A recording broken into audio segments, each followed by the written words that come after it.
નમસ્કાર વિદ્યાર્થી મિત્રો, આપણી એજ્યુકેશન ચેનલ ડેલ્ટા એજ્યુકેશનમાં આપનું સ્વાગત છે. ધોરણ 12 વિષય વાણિજ્ય વ્યવસ્થા અને સંચાલનની અંદર આપણે ચેપ્ટર નંબર 2 ની અંદર આપણે વાત કરતા હતા અને એના માટે જેટલી અત્યાર સુધીના વિડીયો છે એ આપણે નીચે ડિસ્ક્રિપ્શનમાં તેની લિંક આપેલી છે. તો જે વિદ્યાર્થી મિત્રોને જોવાના બાકી હોય તો તેઓ નીચેથી એ ડિસ્ક્રિપ્શનની લિંકમાંથી જોઈ શકો છો. અને ઘણા બધા હજુ નવા વિદ્યાર્થી મિત્રો છે કે જેમણે ચેનલને સબસ્ક્રાઇબ નથી કરી, તો જલ્દીથી ચેનલને સબસ્ક્રાઇબ કરી બાજુમાં રહેલો બેલ આઇકન છે એ ચોક્કસથી દબાવી દેશો.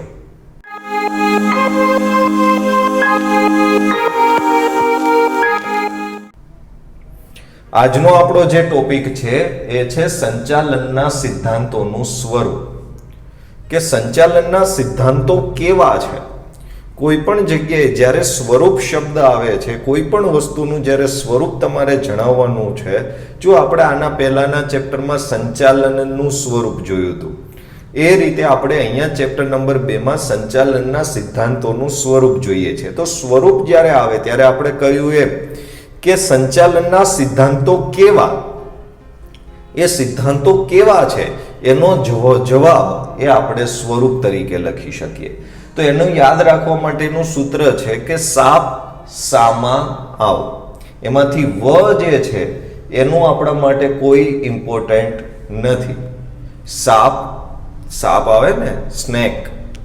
સાપ સામા એટલે કે આપણી સામે આવ. સાપ સામા આવ. તો પહેલો સા એટલે સાર્વત્રિક સ્વીકૃતિ. સંચાલનના સિદ્ધાંતો કેવા છે તો કે બધી જગ્યાએ સ્વીકાર્ય છે, બધી જગ્યાએ એનો સ્વીકાર થાય છે. એટલે કે સાર્વત્રિક સ્વીકૃતિ, કે આ સિદ્ધાંતો મોટા ભાગના ધંધાદારી એકમોને લાગુ પાડી શકાય. મોટા ભાગે બધા જેટલા પણ ધંધાદારી એકમો છે કે જે ધંધો કરે છે એ બધા એકમોની અંદર આ સંચાલનના જે સિદ્ધાંતો છે એને લાગુ પાડી શકાય છે. અને જ્યાં જ્યાં માનવી સમૂહમાં કાર્ય કરતો હોય ત્યાં આ સિદ્ધાંતો લાગુ પાડી શકાય. પહેલા આપણે વાત કરી માત્ર ધંધાકીય એકમોમાં.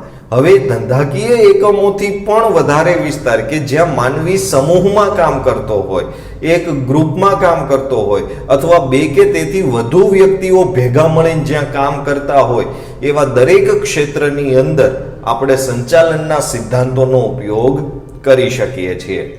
ત્યાર પછી જો કે ધંધાકીય એકમના પ્રકાર, સ્વરૂપ, પ્રવૃત્તિ અને કદ પ્રમાણે આ સિદ્ધાંતો અલગ હોઈ શકે.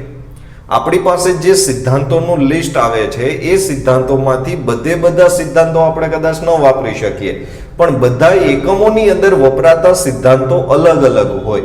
અને એ શેના ઉપર આધાર રાખે છે તો કે ધંધાનો પ્રકાર, કે ધંધો કેવા પ્રકારનો છે. સામાન્ય ધંધો છે કે શરાફી ધંધો છે, તેનું સ્વરૂપ, કે ભાઈ એ નાના પાયાનું છે કે બહુ મોટા પાયાનું છે, એની પ્રવૃત્તિ કેવી એ પ્રવૃત્તિ કરે છે, ધંધાનું કદ કેવડું છે, એ માત્ર કોઈ એક શહેર પૂરતું, એક રાજ્ય કે આખા દેશ કે આંતરરાષ્ટ્રીય કક્ષાનું છે.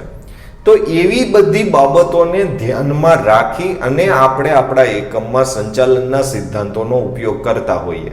એટલે કે હવે સૌથી મોટું જે ધંધાકીય એકમ હશે એની અંદર જે સંચાલનના સિદ્ધાંતો હશે એ, અને નાના એકમ જે હશે એમાં જે સંચાલનના સિદ્ધાંતો છે એ બંને અલગ હોઈ શકે. એટલે ધંધાકીય એકમના પ્રકાર, સ્વરૂપ, પ્રવૃત્તિ અને કદ પ્રમાણે આ સિદ્ધાંતો અલગ હોઈ શકે. પણ આ બધા જ સિદ્ધાંતો છે એ સાર્વત્રિક સ્વીકૃતિ વાળા છે, એટલે કે બધી જ જગ્યાએ તેનો સ્વીકાર થઈ શકે છે. બીજું કે સંચાલનના સિદ્ધાંતો કેવા, પ ઉપરથી પરિવર્તનશીલ. સંચાલનના સિદ્ધાંતો કેવા છે? પરિવર્તનશીલ છે. આ સિદ્ધાંતો જડ નહીં પરંતુ પરિવર્તનશીલ છે. આપણે આના પહેલાના વિડીયોમાં પણ આના વિશે ચર્ચા કરી હતી કે સંચાલન એ એક વિજ્ઞાન છે, પણ વિજ્ઞાનના જે સિદ્ધાંતો જડ છે એમ સંચાલનના સિદ્ધાંતો જડ નથી, એમાં ફેરફાર કરી શકાય છે. એટલે સંચાલનના સિદ્ધાંતો એ પરિવર્તનશીલ છે. સંચાલક સંજોગો અને પરિસ્થિતિ પ્રમાણે જરૂર મુજબ તેમાં ફેરફાર કરી શકે છે. એટલે કે સંચાલક જ્યારે સંચાલનનું કામ કરતા હોય ત્યારે સંજોગો અને પરિસ્થિતિનું જેવું નિર્માણ થાય, જેવા સંજોગો જેવી પરિસ્થિતિ એ પ્રમાણે સંચાલક એ સિદ્ધાંતોની અંદર ફેરફાર કરી શકે. દાખલા તરીકે વાત કરીએ તો કોઈ વ્યક્તિઓને આપણે માનવ વર્તણૂકને સાનુકૂળ બનાવવા માટે જે નિયમો બનાવ્યા હતા એમાંનો એક નિયમ એવો છે કે ભાઈ દરેક વ્યક્તિએ 7:30 વાગે ધંધાના સ્થળે હાજર થવું. હવે જો બધા વ્યક્તિઓ 7:30 પહેલા ધંધાના સ્થળે હાજર થઈ જતા હોય તો પછી, અથવા તો આ લોકડાઉનનો સમય છે, તો આવા સમય સંજોગો પ્રમાણે એ પોતાના સિદ્ધાંતોમાં પરિવર્તન કરે છે. જો શાળાઓએ પણ પોતાના સિદ્ધાંતોમાં પરિવર્તન કર્યું. અત્યારે રેગ્યુલર કઈ બધા જ વિદ્યાર્થીઓને શાળામાં બોલાવવામાં નથી આવતા કે ભાઈ 5 કલાક માટે તમારે શાળાએ આવવું જ પડશે, એવું પોસિબલ નથી. એટલે એ લોકોએ પણ એમના સિદ્ધાંતોની અંદર ફેરફાર કર્યા. એટલે એમ સંચાલક પણ પોતાની અનુકૂળતા મુજબ સંજોગો અને પરિસ્થિતિને આધારે એ સંચાલનના સિદ્ધાંતોમાં ફેરફાર કરી શકે છે. જ્યારે કોઈ પરિસ્થિતિમાં આ સિદ્ધાંતો બંધ બેસતા ન હોય ત્યારે સંચાલક તેમાં ફેરફાર કરે. અમુક એવી સિચ્યુએશન ક્રિએટ થાય કે એ સિચ્યુએશનની અંદર કોઈ સ્પેસિફિક સિદ્ધાંત છે એ બંધ નથી બેસતો, તો પછી એ સિદ્ધાંતમાં ફેરફાર કરવામાં આવે. એક ઉદાહરણ દ્વારા સમજીએ. દાખલા તરીકે કાર્ય વિભાજનનો સિદ્ધાંત. પહેલા તો એના વિશે થોડીક માહિતી આપી દઉં. કાર્ય વિભાજન એટલે શું? તો કે કામને અલગ અલગ વ્યક્તિઓની વચ્ચે વહેંચી દેવું, એને કાર્ય વિભાજન કહેવાય. કામને અલગ અલગ વ્યક્તિઓ વચ્ચે, દાખલા તરીકે વેચાણનું કામ અલગ વ્યક્તિ કરશે, હિસાબોનું કામ અલગ વ્યક્તિ કરશે, ખરીદીનું કામ અલગ વ્યક્તિ કરશે. આ તો એક કામ હતું, એ બધા વ્યક્તિઓની વચ્ચે વહેંચી દીધું. આને કાર્ય વિભાજનનો સિદ્ધાંત કહેવાય. પણ એ સિદ્ધાંત મોટા એકમમાં લાગુ પાડી શકાય, જ્યારે નાના એકમમાં નહીં. હવે બહુ મોટું એકમ હોય તો તમે અલગ ખરીદ અધિકારી, હિસાબ અધિકારી, વેચાણ અધિકારી રાખી શકો. પણ વિચારો કે એક નાની એવી કરિયાણાની દુકાન હોય તો એ કરિયાણાની દુકાનમાં એક વ્યક્તિને ખરીદીનું કામ કરવા મોકલી દઈએ, એક વ્યક્તિને હિસાબો, એક વ્યક્તિ છે વેચાણ કરે, તો ના ચાલે. કારણ કે દુકાન જ નાની છે તો બધું કામ એક વ્યક્તિ કરી શકે છે. એનો કાર્યભાર કઈ એટલો બધો મોટો નથી થઈ ગયો કે એમાં કાર્ય વિભાજન કરવું પડે. એટલે જેમ પરિસ્થિતિ બદલાય એ પ્રમાણે સિદ્ધાંત પણ બદલી શકાય છે. એટલે કાર્ય વિભાજનનો સિદ્ધાંત એ મોટા એકમો, હવે ન્યા કોઈ એક વ્યક્તિ આ બધું કામ કરવા જશે તો પહોંચી શકશે નહીં. એટલા માટે મોટા એકમોની અંદર કાર્ય વિભાજનનો સિદ્ધાંત છે લાગુ પડાય છે, જ્યારે નાના વિભાગોની અંદર કાર્ય વિભાજનનો સિદ્ધાંત લાગુ પાડી શકાય નહીં. ત્યાર પછી નંબર 3, સંચાલનના સિદ્ધાંતો કેવા? તો કે એ એક પ્રકારની માર્ગદર્શિકા છે. આપણે સા ઉપરથી સામાન્ય માર્ગદર્શિકા, સાપ સમા આવ, તો પેલો સા ઉપરથી સાર્વત્રિક સ્વીકૃતિ, પ ઉપરથી પરિવર્તનશીલ, ફરીથી સા ઉપરથી સામાન્ય માર્ગદર્શિકા.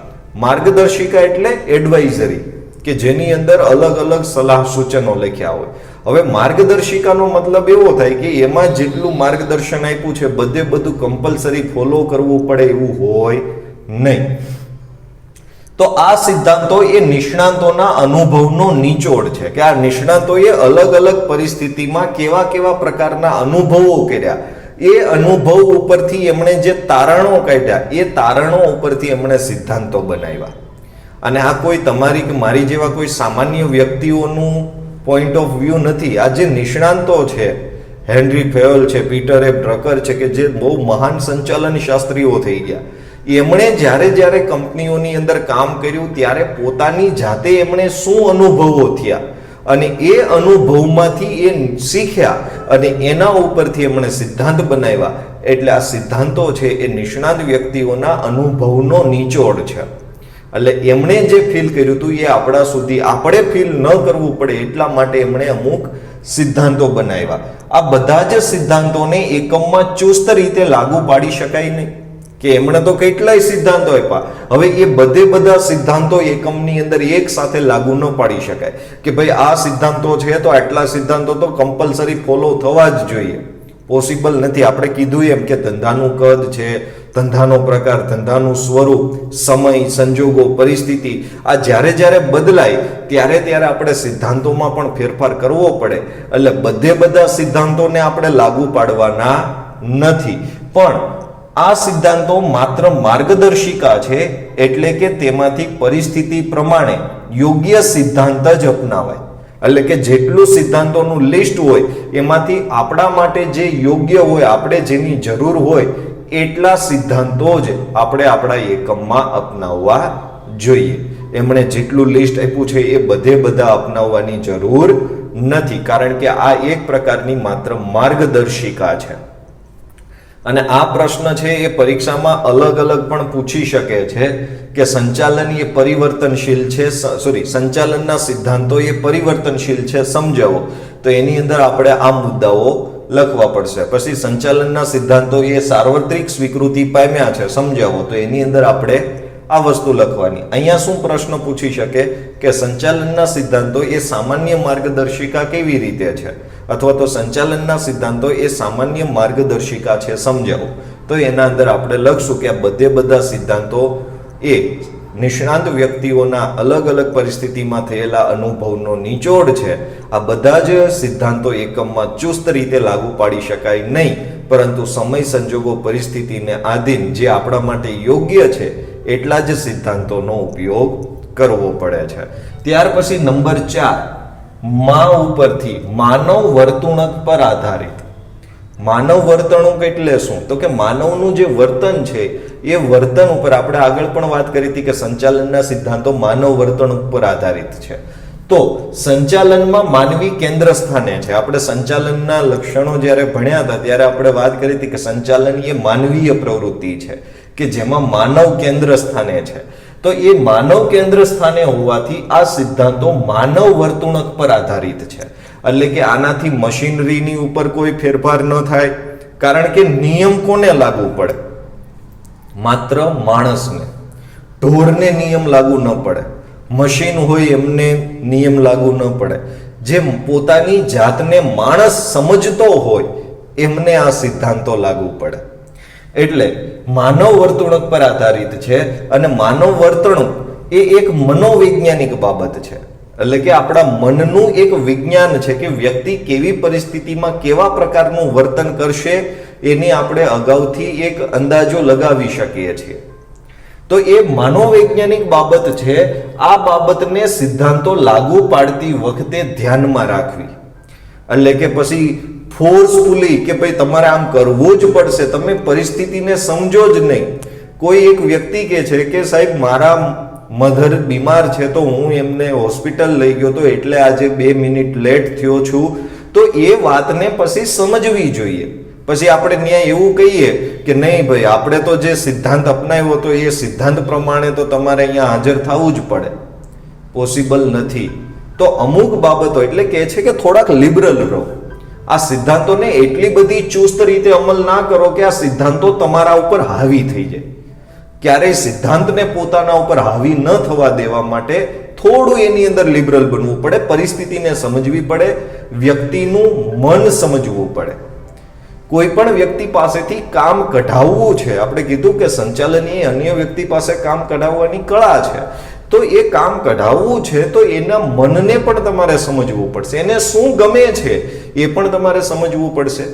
તો જ્યારે પણ સંચાલનના સિદ્ધાંતોનો આપણે અમલ કરતા હોઈએ ત્યારે એ ધ્યાનમાં રાખવું જોઈએ કે મનોવિજ્ઞાનની સાથે માનવનું વર્તન છે જોડાયેલું છે. તો એને ધ્યાનમાં રાખી અને સંચાલનના સિદ્ધાંતોનો અમલ કરશું. ત્યાર પછી નંબર 5 આકસ્મિકતા, એક્સિડન્ટલી.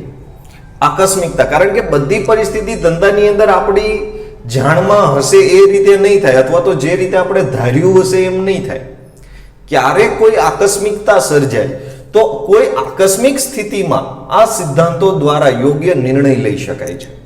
કે આપણે ડિસિઝન લેતી વખતે ઘણી વખત આવા સિદ્ધાંતોને ધ્યાનમાં રાખવા પડે. દાખલા તરીકે વાત કરીએ તો લોકડાઉનની પરિસ્થિતિ આવી તો એની પરિસ્થિતિમાં આપણે ધંધાને કેવી રીતે ચલાવવો એ સમજવા માટે સંચાલનના સિદ્ધાંતોનો ઉપયોગ કરીએ.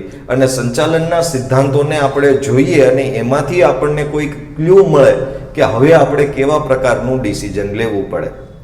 તો એમાં આપણે કીધું હતું કે સમય પ્રમાણે બદલાવવું પડે, ટેકનોલોજીનો ઉપયોગ કરવો પડે. તો પછી લોકડાઉનમાં આપણે એવું કરી શકીએ કે જ્યારે ધંધો બંધ છે તો અત્યારે તમે હું જે રીતે ટેકનોલોજીના માધ્યમથી મળીએ છીએ, તો એવું કોઈ માધ્યમ પસંદ કરી અને ધંધાને ચાલુ રાખવો જોઈએ, નહીં કે એ ધંધાને બંધ કરી અને આપણે નસીબની ઉપર રોયા કરીએ. પણ જેમ જેમ પરિસ્થિતિ આવે છે તો એ પરિસ્થિતિ સાથે અનુકૂલન સાધવા માટે જે ડિસિઝન લેવાના છે એ ડિસિઝન લેતી વખતે સંચાલનના સિદ્ધાંતો આપણને ઉપયોગી થાય. કારણ કે જ્યારે આપણું મગજ વિચારવાનું બંધ કરી દે ત્યારે આવા સિદ્ધાંતોને ધ્યાનમાં રાખી અને ડિસિઝન લેવા જોઈએ. આ રીતે આપણે યોગ્ય નિર્ણય લેવાથી ધ્યેય સિદ્ધિ છે એ સરળ બને છે. કે જો અમુક આકસ્મિક પરિસ્થિતિમાં આપણે ડરી જઈએ છીએ અને એ ડરના માર્યા આપણે કોઈ ખોટા ડિસિઝન લઈ લઈએ છીએ, અથવા તો જ્યારે બહુ આપણે લાગણી સભર થઈ ગયા હોઈએ ત્યારે પણ આપણે ખોટા ડિસિઝન લઈ લઈએ છીએ. કે છે ને કે બહુ ખુશ હોય ત્યારે કોઈને વચન ન આપવું અને બહુ ગુસ્સામાં હોય ત્યારે કોઈને ભલા બુરા વેણ ન કહી દેવા. કારણ કે એ પરિસ્થિતિ બદલાશે ત્યાર પછી એનો પસ્તાવો થશે. અને બહુ દુઃખી હોય ત્યારે કોઈ ડિસિઝન ન લેવું. બે વખત બહુ ખુશ હોય ત્યારે કોઈ ડિસિઝન ન લેવાય અને બહુ દુઃખી હોય ત્યારે કોઈ ડિસિઝન ન લેવાય. આ ડિસિઝન હંમેશા ખોટું હોય. પણ ધંધાની અંદર તો ડિસિઝન લેવું જ પડશે, એના વગર તો ચાલશે નહીં. તો આવી પરિસ્થિતિમાં સંચાલનના સિદ્ધાંતોનો ઉપયોગ કરી અને આપણે યોગ્ય ડિસિઝન લઈ શકીએ છીએ કે જેથી કરીને આપણી ધ્યેય સિદ્ધિ છે એ સરળ બને છે. ત્યાર પછી વાત કરીએ, હવે પછીનો મુદ્દો છે સંચાલનના સિદ્ધાંતોનું મહત્વ. કે સંચાલનના સિદ્ધાંતો શા માટે જરૂરી છે, એનું શું ઇમ્પોર્ટન્સ છે, આપણા એકમમાં શા માટે સંચાલનના સિદ્ધાંતોનો અમલ કરવો જોઈએ, અથવા તો આપણે શા માટે સંચાલનના સિદ્ધાંતો ભણવા જોઈએ. તો સૌથી પહેલું કે સંચાલકીય કાર્યક્ષમતામાં વધારો. કે સંચાલક જે કંઈ કામ કરે છે તેને સંચાલકીય કાર્ય કહેવાય. અને એની કેપેસિટી, જે સંચાલન કરવાની કેપેસિટી છે એમાં વધારો થાય છે. શેના કારણે? સંચાલનના સિદ્ધાંતોને કારણે.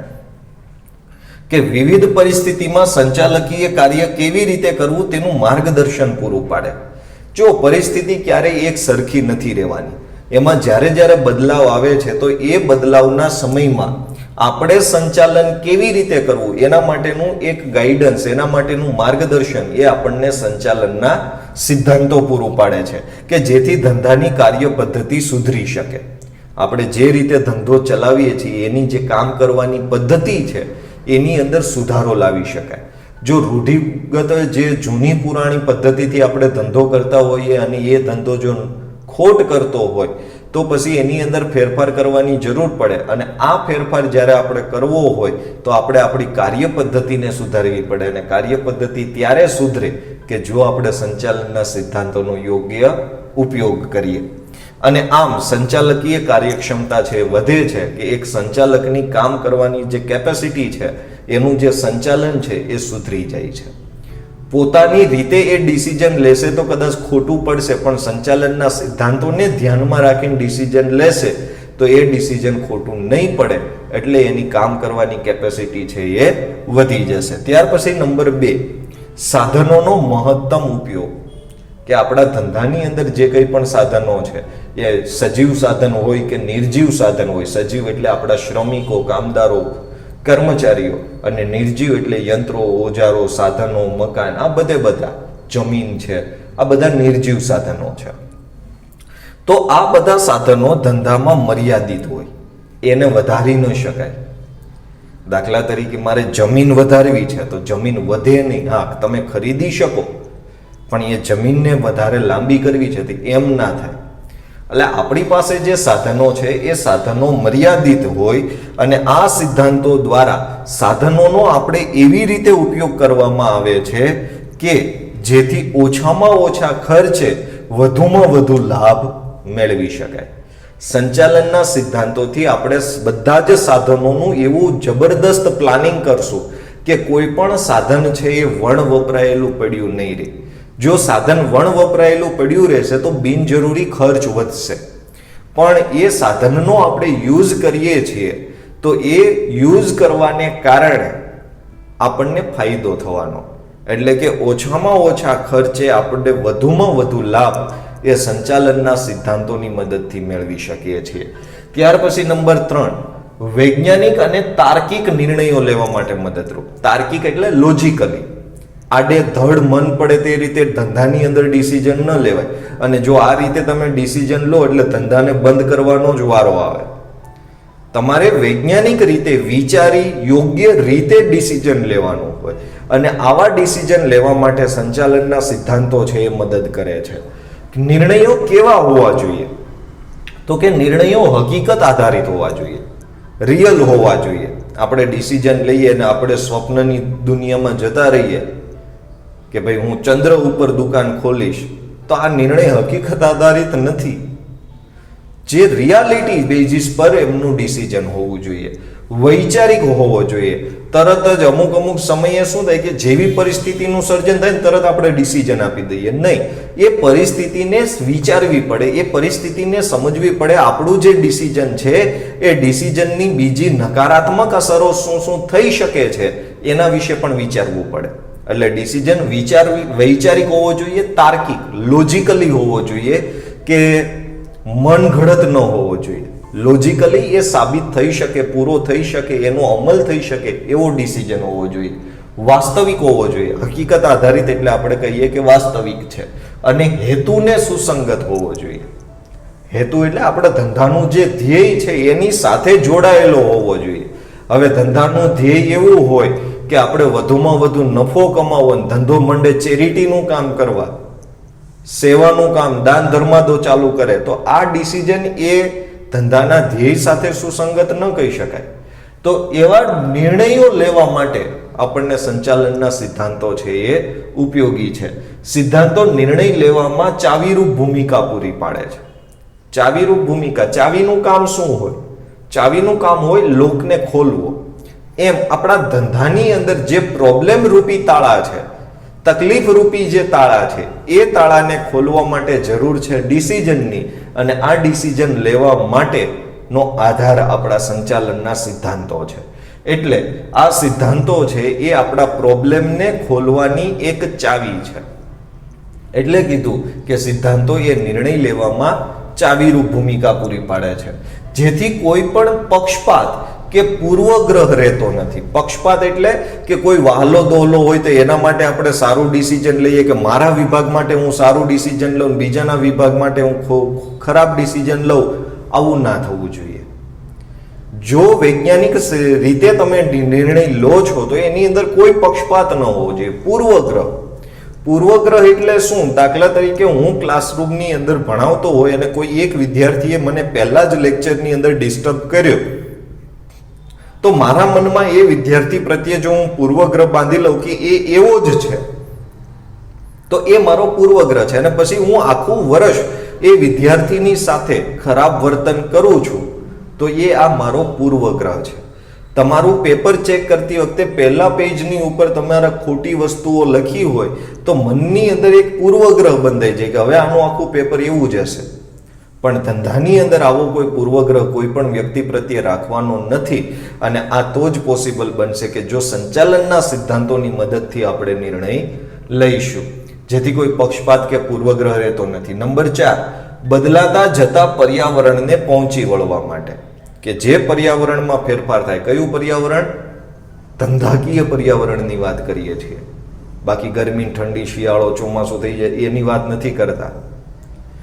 ધંધાકીય પર્યાવરણ કે ધંધાની અસર કરતા પરિબળોમાં જ્યારે ચેન્જીસ આવે છે ત્યારે તેને પહોંચી વળવા માટે સંચાલનના સિદ્ધાંતો છે ઉપયોગી છે. આ સિદ્ધાંતો માર્ગદર્શિકા છે, આપણને ગાઈડન્સ આપે છે. અને બદલાતી જતી પરિસ્થિતિમાં બદલાતા જતા ધંધાકીય પર્યાવરણને પહોંચી વળવા આ સિદ્ધાંતો મદદરૂપ થાય. કે સરકારે કોઈ પોલિસી ચેન્જ કરી તો આપણે કેવા પ્રકારનું ડિસિઝન લઈશું, અને સરકારની કોઈ કાયદો બદલાણો છે તો કેવા પ્રકારનું ડિસિઝન લઈશું. આ જે પરિસ્થિતિ બદલાઈ છે, અતિવૃષ્ટિ, દુષ્કાળ વગેરે કે હુલ્લડો, કોઈ પણ પરિસ્થિતિનું સર્જન થાય તો એની અસર આપણા ધંધાને થતી હોય. અને આ ધંધાને જ્યારે કોઈ આવી અસર થાય છે તો ત્યારે એ અસરને નાબૂદ કરવા માટે ડિસિઝન લેતા હોઈએ ત્યારે સંચાલનના સિદ્ધાંતોને આપણે ધ્યાનમાં રાખવા જોઈએ. ત્યાર પછી નંબર 5, સામાજિક જવાબદારી અદા કરવા માટે. જો આપણે સૌ જાણીએ છીએ કે ધંધાની અમુક પ્રકારની સામાજિક જવાબદારી છે અને એના વિશે ધોરણ 11 ની અંદર પણ તમે બહુ બધી ડિટેલમાં ભણી ચૂક્યા છો. તો સામાજિક જવાબદારી અદા કરવા માટે પણ સંચાલનના સિદ્ધાંતો છે એ આપણને ઉપયોગી છે. કારણ કે આપણે જાણીએ છીએ કે ધંધો એ સમાજનું અવિભાજ્ય અંગ છે. એટલે કે ધંધાને આપણે સમાજથી અલગ કરી શકતા નથી. અને આમ પણ સમાજ છે તો ધંધો છે, ધંધો છે માટે સમાજ નથી. એટલે કે ધંધો એ સમાજનું અવિભાજ્ય અંગ છે. ધંધાનું ધ્યેય એ માત્ર નફો કમાવવાનું નથી, તે પોતાની સામાજિક જવાબદારી અદા કરવા માટે પણ કાર્ય કરે છે. કે માત્ર ને માત્ર નફો કમાવવા માટે ધંધો કામ કરશે નહીં, કારણ કે એની પોતાની કોઈક સામાજિક જવાબદારી પણ છે અને ધંધો એ જવાબદારીને પૂરી કરવા માટે પણ કાર્ય કરતો હોય છે. ત્યારે આ સામાજિક જવાબદારી અદા કરવા માટે આ સિદ્ધાંતો આપણને ખૂબ મદદરૂપ થાય છે. કે આપણે કોઈ પણ સામાજિક જવાબદારી અદા કરવી તો કેટલી એ જવાબદારી અદા કરવી, એ જવાબદારી અદા કરવી કે ન કરવી, અને જો ન કરવી હોય તો એના માટેનું કારણ શું, આ બધા જ પ્રશ્નોના જવાબ આપણને સંચાલનના સિદ્ધાંતોમાંથી મળવાના છે. અને એટલા માટે સંચાલનના સિદ્ધાંતોના ઉપયોગથી આપણે આપણી ધંધાની સામાજિક જવાબદારીને અદા કરી શકીએ છીએ. અને એ સામાજિક જવાબદારી અદા કરવા માટે આપણે કહ્યું એમ સંચાલનના સિદ્ધાંતો ખૂબ ઉપયોગી છે. ત્યાર પછી નંબર 6, સંશોધન, તાલીમ અને વિકાસ માટે ઉપયોગી. આ સિદ્ધાંતો એ સંચાલનની વિચારધારાનો જ એક મુખ્ય ભાગ છે. જો આપણે સંશોધન કરવું હોય, તાલીમ કરવો હોય કે ધંધાનો વિકાસ કરવો હોય, એના માટે સંચાલનના સિદ્ધાંતો ઉપયોગી છે. કેમ? તો કે આ સંચાલનની વિચારધારાનો એક મુખ્ય ભાગ એટલે સંચાલનના સિદ્ધાંતો. વિચારધારા એટલે શું? તો કે અલગ અલગ નિષ્ણાંતોએ અલગ અલગ પરિસ્થિતિમાં અથવા તો અલગ અલગ સમયે એની અંદર જે ધીમે ધીમે સુધારા વધારા કર્યા છે અને નવી નવી વિચારધારાઓ આપી છે. આપણે આગળના વિડીયોની અંદર આ બધી જ વિચારધારાઓ વિશે ભણવાના છીએ. તો એ વિચારધારાનો એક મુખ્ય ભાગ એટલે સંચાલનના સિદ્ધાંતો. એટલે સંચાલનના સિદ્ધાંતો જે છે એને આપણે કોઈ પણ અનુભવ કે જેમ તેમ તૈયાર કરવામાં નથી આવ્યા. એમને માટે સંચાલન શાસ્ત્રીઓએ ઘણી બધી મહેનત કરી છે. અને આ સિદ્ધાંતો દ્વારા જ શિક્ષણ, તાલીમ અને વિકાસનું કાર્ય શક્ય બને છે. કે કયા વ્યક્તિને કે તાલીમ આપવાની જરૂર છે, કોને માટે વિકાસનું કાર્ય કરવાની જરૂર છે, કોને શિક્ષણ આપવાની જરૂર છે, એ આપણે આ સંચાલનના સિદ્ધાંતોને ધ્યાનમાં રાખીને આપણે ડિસિઝન લઈ શકીએ છીએ. તો આજના વિડીયોમાં જો કોઈ વિદ્યાર્થી મિત્રોને કંઈ પણ પ્રકારનો પ્રશ્ન હોય તો નીચે કોમેન્ટ બોક્સની અંદર ચોક્કસથી જણાવશો. જો વિડીયો પસંદ આવ્યો હોય તો લાઈક ચોક્કસથી કરજો. અને હજુ જો ચેનલને સબસ્ક્રાઇબ કરવાની બાકી હોય તો નીચે તમને યુટ્યુબની અંદર આપેલું જે સબસ્ક્રાઇબનું બટન છે તેના પર ક્લિક કરી બાજુમાં રહેલો બેલ આઇકન ચોક્કસથી દબાવી દેશો. આજના વિડીયોમાં બસ આટલું જ. વધુ અભ્યાસ સાથે નવા વિડીયોની અંદર મળતા રહીશું. ત્યાં સુધી રજા આપશો. અસ્તુ. જય હિન્દ.